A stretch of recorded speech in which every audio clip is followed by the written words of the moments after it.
Hi, everyone. Welcome to this chat, which I am quite looking forward to. Something that I know is on most parents' minds, most to be parents' minds, which really is sort of figuring out future financial requirements for your kids, whether it's their education, whether it's you wanting to leave behind a legacy for them, whether it's even, parents who are on the way to be parents. There is some planning that you need to do for the initial years of your child. And I think this is a very important topic. I'm not a mother, but I have several friends with kids, and I know the anguish and the worry that comes with planning schools, planning their education for the future. Not just that, even stuff like their classes, etc., which, if not planned or not budgeted for, be quite can quite pick on your pocket. So we are going to be talking about mostly how do you plan for your child's financial future, but we will also talk about some elements and some things that you can do on your day to day, in your day to day lives, to keep that in check. I'm just going to give this a moment or two for us to actually get started with the session entirely. We'll be looking forward to your questions. Please feel free to drop your questions. We'll be very happy to answer them. This is a half an hour long conversation where I will be talking for about 15-20 minutes or so, and we'll be taking your questions thereafter. Please feel free to drop in your questions in the chat box. I see a couple of questions already. Yeah, looking forward to hearing more from you.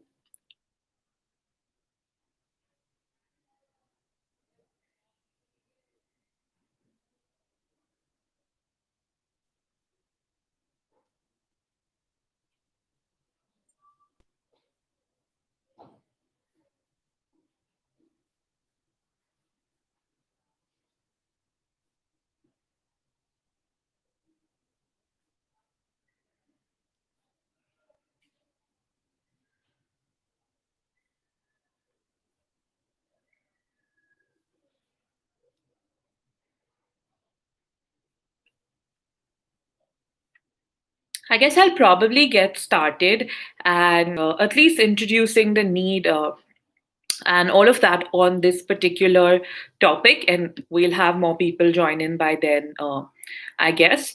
So, I usually, when I talk to parents or parents to be, I tend to ask them that, have you planned for finances to meet your children's needs? We're living in an environment, we're living in times where people really plan on having kids.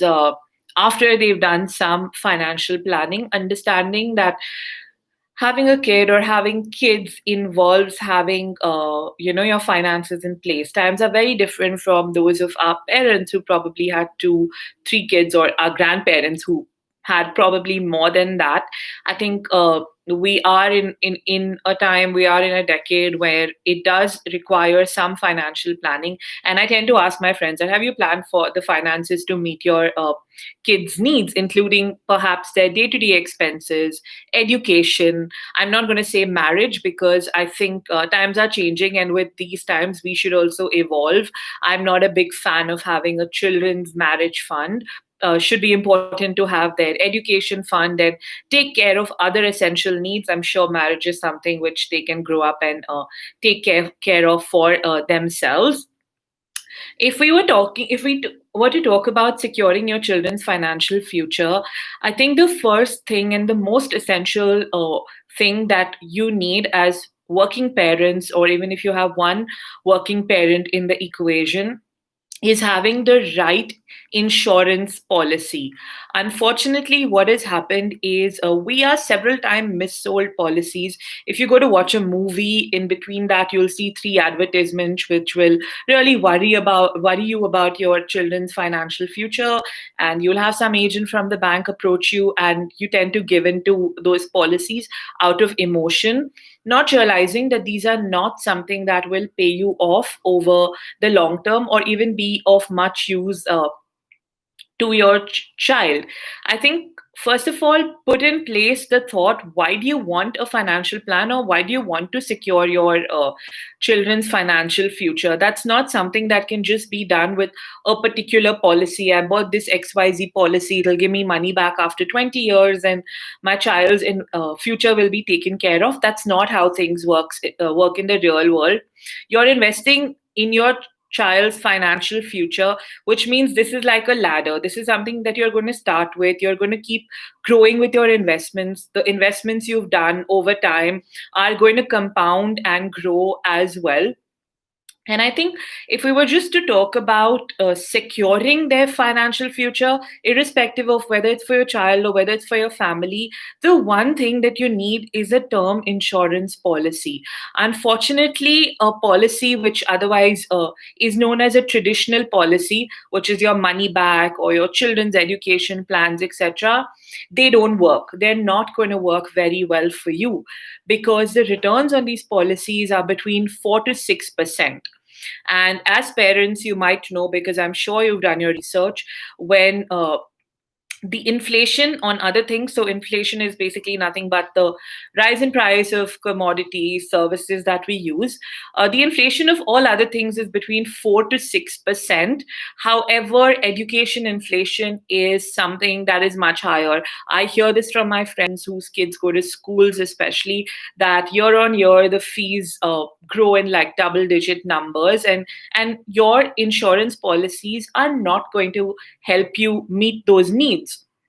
And the pure need of insurance, and I'm going to repeat this, insurance is not something that's meant to financially benefit you. An insurance policy is something that's meant to financially benefit your kids. It's financially benefit your family if something happens to you. So Deepika earns 15 lakhs a year. If something happens to her, Deepika had planned to have 50 lakhs for her child. So where is that 50 lakhs going to come from?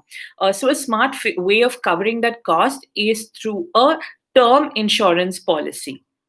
A term insurance is nothing but a very simple, plain vanilla insurance where you earn X amount. So let's assume I earn 15 lakhs a year.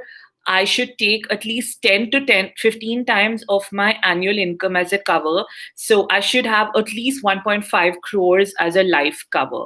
Now, the catch here is when you take your money back policies, etc., you will not take such a high cover because the premiums then are very high. The most affordable form to take such high covers, which is required for your family, for your children, is a term policy. There is like no negotiation on that.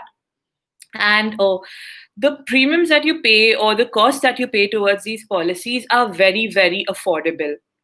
Depending on your age, for a 35-year-old woman, a cover of 1 crore can come at about 7,000 a year. I think 7,000 a year is highly affordable. So for working moms, you definitely need to have this term cover. And if your spouses are working, yes, they definitely need to have this term cover as well. Alongside that, step two, I think, and I'm going to come and talk about investments. I know this topic is investing for your child's future, but these are very integral elements of it. The other thing you need is the right health insurance. In fact, early today, I was talking to a friend whose child is now 1 year and 3 months, and she called me asking, Deepika, what's the life insurance we need? What is the health insurance we need, etc. And my first question to her was, have you included Siddharth in your employer insurance? So she works with an IT company. Her husband works in a startup. First question was, have you included him in your employer insurance policy? And she was like, no, I haven't. So your employers already, or your spouse's employers already provide you with the life insurance covers. Please ensure you include your child as soon as they're born under those health insurance policies. It's extremely important to do so. Other than that, it is also important as a family to have a medical insurance cover. You cannot always rely that, if something happens, my company is going to cover for those costs. If something happens to my child, typhoid, anything, because we're living in very uncertain times, I think more so right now. And we're seeing situations where people are losing jobs, which means you may not have a health insurance cover. So other than your employer's health insurance cover, it's extremely essential that you have a personal cover as a family as well. And it's also important, and I'm just going to kind of switch back and see if we have any questions, so that I'm going to try and answer these in the conversation itself. Hopefully, some part of my conversation will help you with it. So, yeah, coming back to talking about children's expenses, you need to factor in all expenses. I think if we're thinking about children's future, we cannot ignore the present. We cannot ignore the short-term needs as well. I think. Things like their higher education, etc., depending on your child's age, may be coming in 7, 8, 10, 15 years away as well. Now, what happens is, for this need, which is 10, 15 years away, someone might invest in the public provident fund, someone might buy an insurance policy.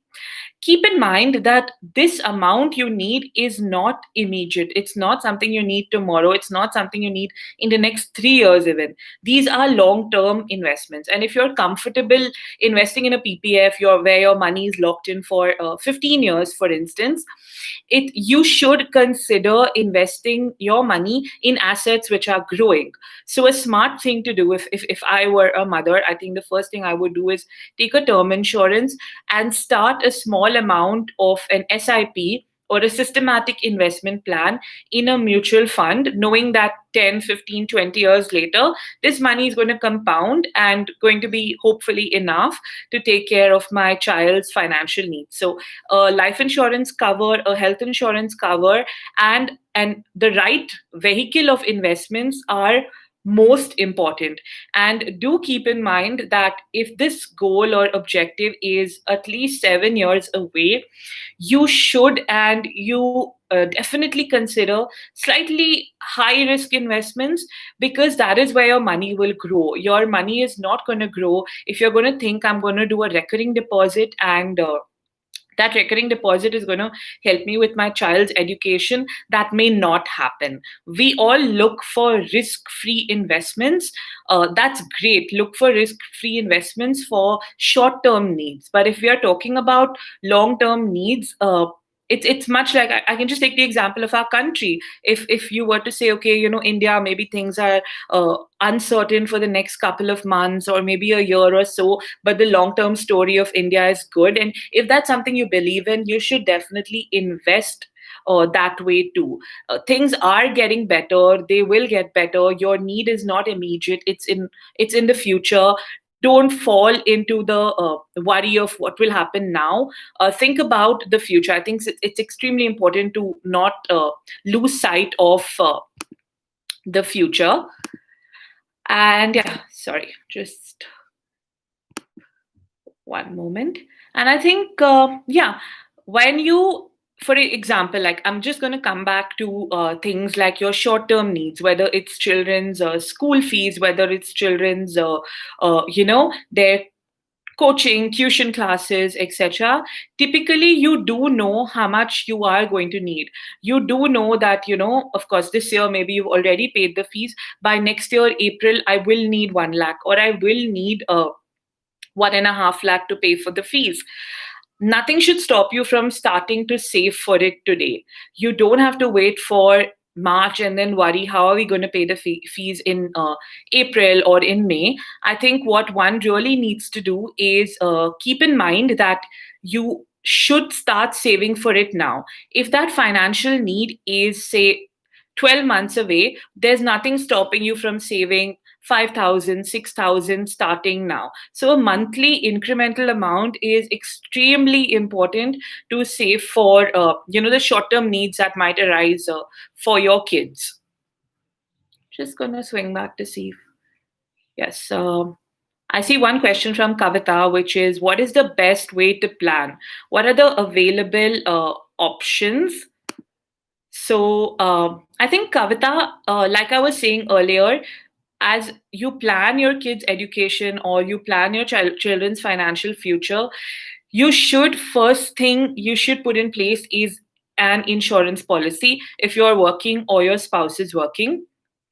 Also, as parents, I'm sure you have thought about amounts you might want. When my child turns 10, I want to have a corpus of 5 lakhs for them. Or if my child turns 15, I want to have 15 lakhs for them, for example. You should be knowing these amounts, and as a family with your spouse, have this discussion. It is very critical, because what people tend to do is we work backwards. We buy the policy and then we figure out, hey, where will it come in use in my child's future? You really need to sit down, put down how much you need at which stage of their life for the long term, and even for the short term, put in amounts that you might think you need, and start planning accordingly. So there's no one way of doing it. Unfortunately, people have chosen the path of taking a children's education policy, and that's going to take care of everything. It is not, because like I was saying earlier, the returns on those policies are not something even worth talking about. They are definitely not going to come in use for your child's financial future. So yeah, we've taken Kavita's question, and I think it's important, and much like any other objective you have in life, for instance, even being fit. I want to get fit, or I had this goal of I want to go on this hike in January 2021, for which my fitness levels, my stamina, etc., needs to improve. So you've put down that goal and you work starting now. How am I going to improve this stamina? And you'll figure a way out of doing it. But unfortunately, that's not how well we plan for our financial needs, especially for the kids. And again, a mistake people make is they mix up kids' financial future and their retirement. So I've also seen scenarios where people are pulling money out of their retirement funds for their children's financial future, which should not be the case. These things should be planned independently, and there are different options of doing so. Like I was saying earlier, don't ignore the effect of inflation. The cost of education, I think, doubles every 5 or 6 years. So your investments also should be in line. Otherwise, what happens is, as parents or as people planning to fund this stuff, you might start eroding into your other savings, and that should never happen. So as a family, sit down, have this conversation, prioritize vital goals. For example, their children's education, I guess, of course, is there are some cases where you people do have children with certain disabilities. You may have to plan differently for them financially, and it's extremely important to do that. So as parents, I know we want to have the best for our child, and to do that you have to put down numbers and you have to start working in that direction. Just buying a certain policy, or someone said, this children's education fund is very good, that's not going to get you there. So put down those goals. In fact, on the Basis app, so I totally, I guess, missed giving you an introduction about myself. My name is Dipika. I am the co-founder and COO of a startup called Basis. So Basis, much like the amazing app and the amazing platform that BabyChakra is, focused on one segment of our, of our country that needs help. We focus on women and money, providing them all the advice that they might need. So you could actually go to the Play Store and just look for Get Basis. It's GETBASIS. We also have a tool that actually helps you with goal planning. So I know I've been talking about goal planning a lot in the last couple of minutes, but I think just having that, I need 20 lakhs in 2035. How much do I need to start saving now? Someone has to tell you that. And if you can't figure it out on your own, there are tools. We have it on our app. There are tools available on several other places as well. Please calculate those amounts and start saving accordingly. Another mistake which I've seen several people make and is not updating your nominee. For example, you might have been working in Bombay 10 years ago you opened a bank account, you bought a life insurance policy. At that time you probably put your brother or your mother as a nominee at that point in time, and you totally forget to update it. All your investments need a nomination. And again, a nominee is not someone, if something happens the money goes to them. I think it's also important, and I'm not going to get into too much detail about it. I think it's also important to have a will. I know at the moment we talk about wills, some of our parents also don't have wills. In India, we think it's a taboo talking about wills, that something bad is going to happen if we have a will. I think quite a few of us are earning well in good jobs. We have built savings over time. We should have a will.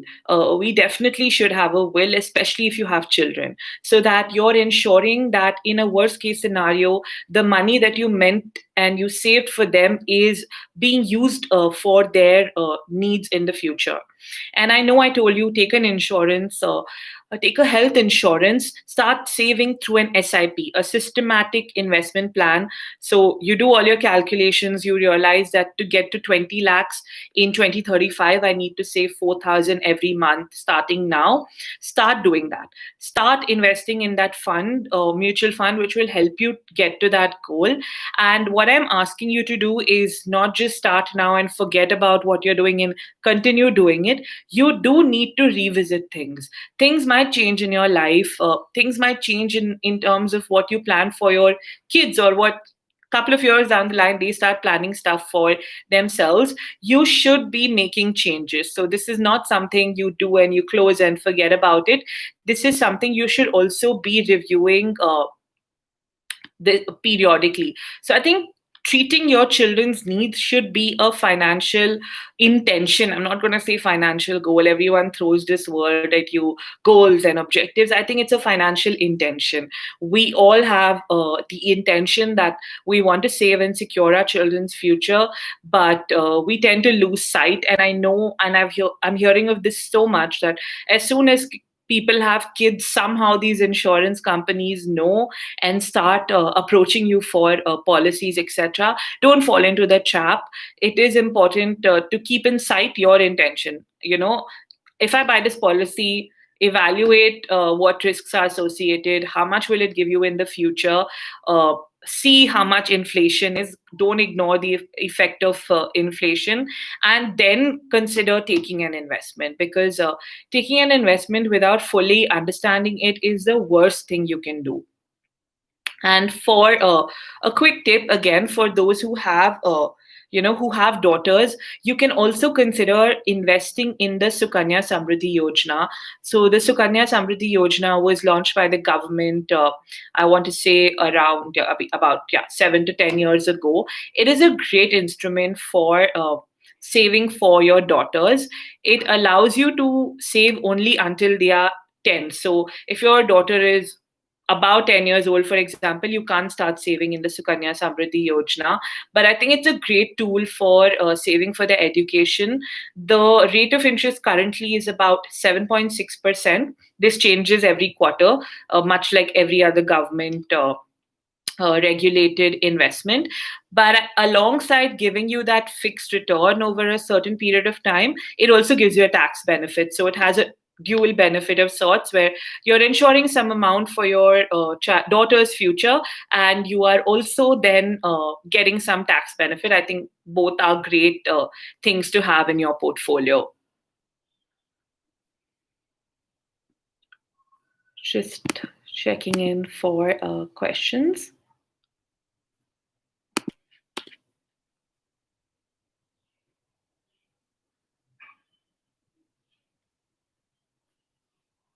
Okay, I have a question from Madhavi. Madhavi's question is, what insurances are essential? So Madhavi, much like I said earlier, life insurance through a term insurance plan is critical. How much should I take? If you are working, at least 10 to 15 times of your annual income.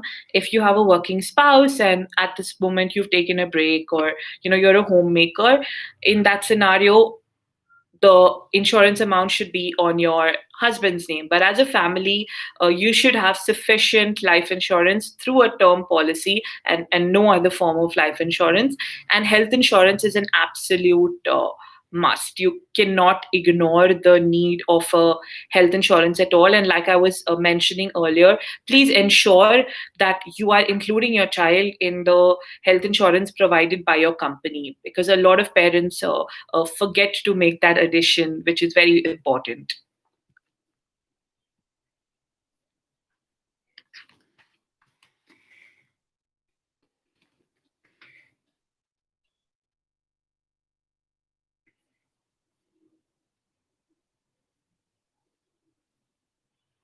I do not see any more questions. I'm just going to quickly check in again.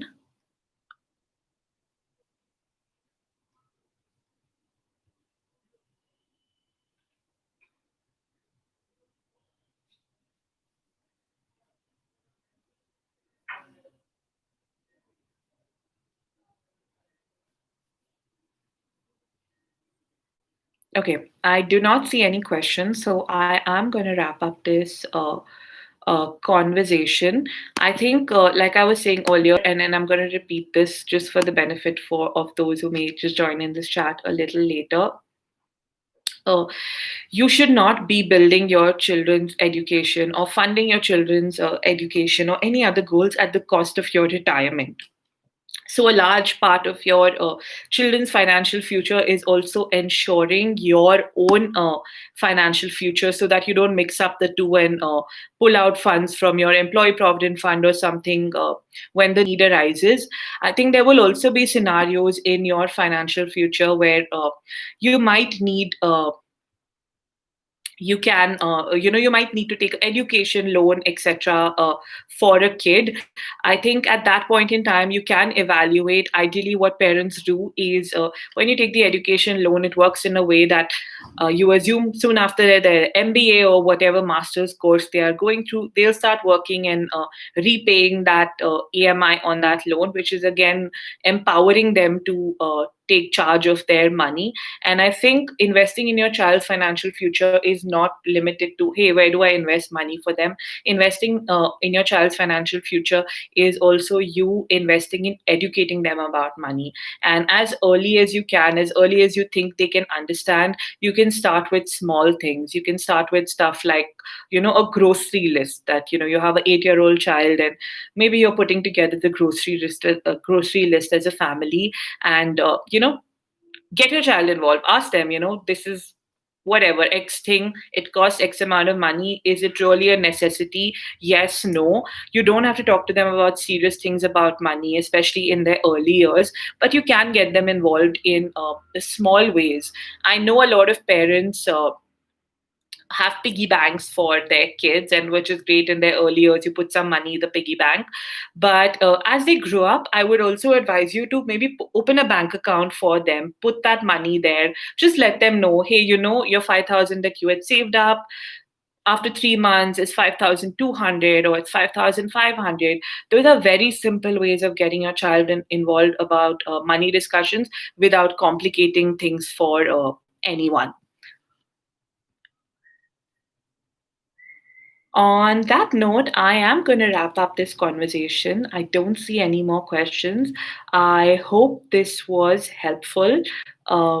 Looking forward to most more conversations with this group. I'm having a good time giving you my insights. Would love to interact with you more and hear more from you. Thank you, Baby Chakra, for having bases and for having me in this conversation.